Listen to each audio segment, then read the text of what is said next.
So 20 years or so ago, I made a decision. My wife and I talked about moving, leaving, going to the Muslim world.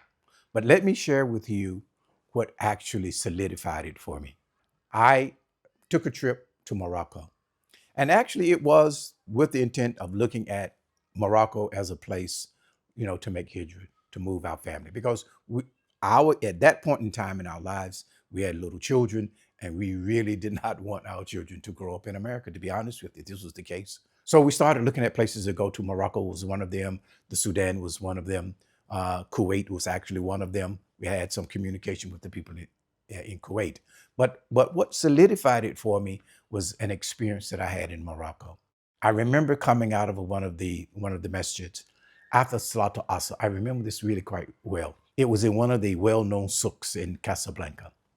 And as we were standing outside of the masjid, me and some other brothers, and we looked up, and as I looked up through the souk, there was this winding path, and I saw tourists, European tourists, walking down the path coming towards us near the masjid. And wallahi, I said to myself in my mind, what are these people doing here? They were the typical tourists, cameras and shorts and, that kind of a thing. But it was a light bulb moment for me. What was that light bulb moment? That light bulb moment was that for the first time in my life, I was in the majority. I was in the majority where people looked like me, where people believed like me, you know, where, I, because in America, as a Muslim and an African American, you know, I'm a double minority. But I realized that in Morocco, I was just one of the brothers. Alhamdulillah Rabbil Alameen.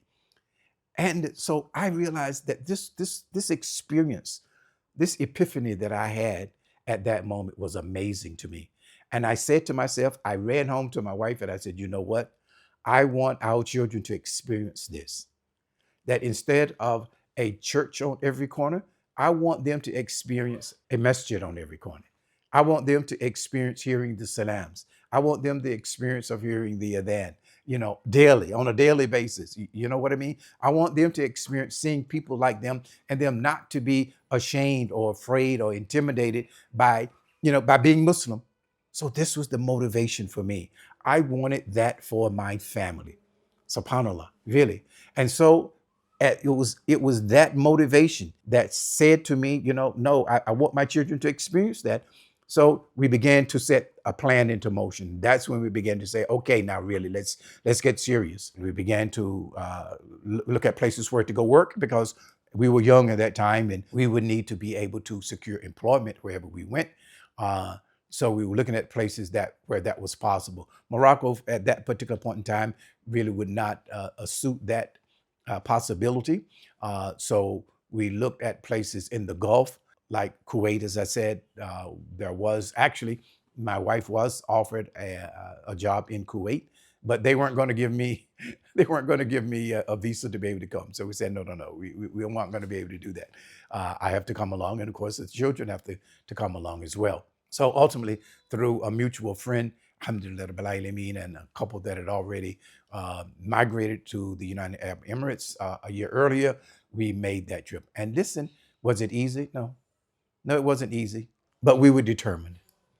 But because we had a mission, we had a goal that with the help of Allah, that we wanted to accomplish for ourselves, and of course for our children. So we said, look, we got to go. And so we began to make that plan to actually leave. It was in 2001. We felt we had a good niyyah, that it was not just for us, that it was for our children.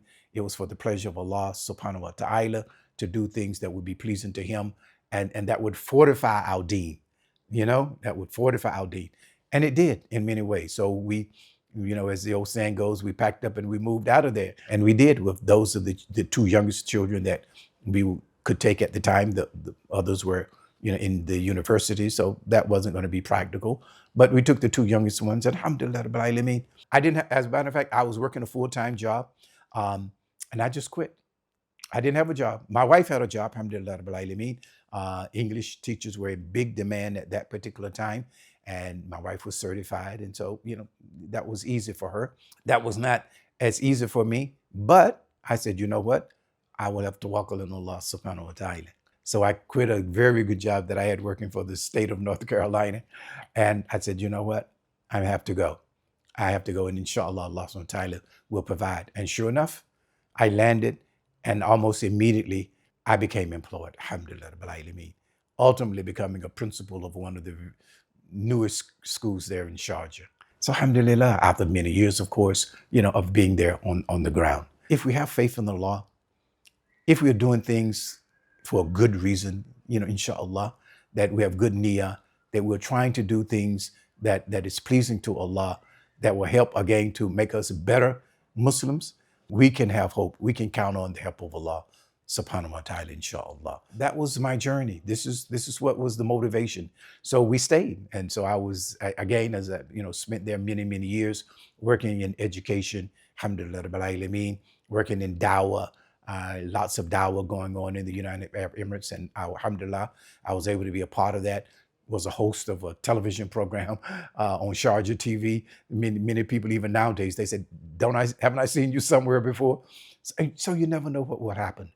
You never know what Allah will bring about, toward you. So don't think that life stops when you make Hijrah. Don't think, no, that's the new beginning.